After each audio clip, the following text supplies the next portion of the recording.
মাঠ থেকে সরাসরি মন্ত্রিসভায় নতুন ইতিহাস গড়লেন ফুটবলার আমিনুল হক। শপথ নিয়ে তিনি যুক্ত হলেন রাষ্ট্র পরিচালনার গুরুত্বপূর্ণ দায়িত্বে। যুব ক্রীড়া মন্ত্রণালয়ের প্রতিমন্ত্রী হিসেবে দায়িত্ব নিলেন তিনি। স্বাধীনতার পর ১৯৭২ সালের ১৩ জানুয়ারি যাত্রা শুরু করে যুব ও ক্রীড়া মন্ত্রণালয়। বাংলাদেশের এই মন্ত্রণালয়ে প্রথম মন্ত্রী ছিলেন মোহাম্মদ ইউসুফ আলী। এরপর সময়ের পরিক্রমায় বদলেছে অনেক মুখ। Gold's Gym across 30 plus countries with over 700 plus locations worldwide. Train anywhere, belong everywhere. সামরিক শাসন, গণতান্ত্রিক সরকার, তত্ত্বাবধায়ক প্রশাসন, প্রতিটি রাজনৈতিক অধ্যায়ে এসেছে নতুন নেতৃত্ব। এখন পর্যন্ত ৩৩ জন ব্যক্তি এই মন্ত্রণালয়ের দায়িত্ব পালন করেছেন। ২০২৪ সালে একই সঙ্গে ২ প্রতিমন্ত্রী ও একজন উপমন্ত্রীর দায়িত্ব পালন করা ছিল ব্যতিক্রমী ঘটনা।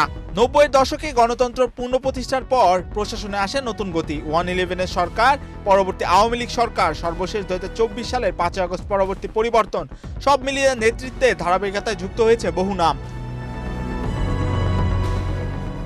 আর এবার এই দীর্ঘ ইতিহাসের ধারাবাহিকতায় যুক্ত হলেন আমিনুল হকও। ক্রীড়াবিদ থেকে সংসদ সদস্য হয়ে মন্ত্রিত্ব পাওয়ার নজির আবার বাংলাদেশে খুবই বিরল। শুরুটা হয়েছিল মেজর হাফিজউদ্দিন বীর বিক্রমকে দিয়ে, পরে যুক্ত হন আরিফ খান জয়। তবে এবার সরাসরি সেই তালিকায় সর্বশেষ নাম হিসেবে উল্লেখিত হলো আমিনুল হকও। মাঠের পারফরমেন্সেও তিনি ছিলেন অনন্য। দীর্ঘদিন ঘরোয়া ফুটবলে সর্বোচ্চ পারিশ্রমিকপ্রাপ্ত খেলোয়াড় ছিলেন। জাতীয় দলে ১ নম্বর গোলকিপার হিসেবে ২০০৩ সালের সাফ চ্যাম্পিয়নশিপ জয়ে গুরুত্বপূর্ণ ভূমিকা রাখেন তিনি। ২০১০ এসএ গেমসে সোনাজয়ী বাংলাদেশের অধিনায়কও ছিলেন তিনি।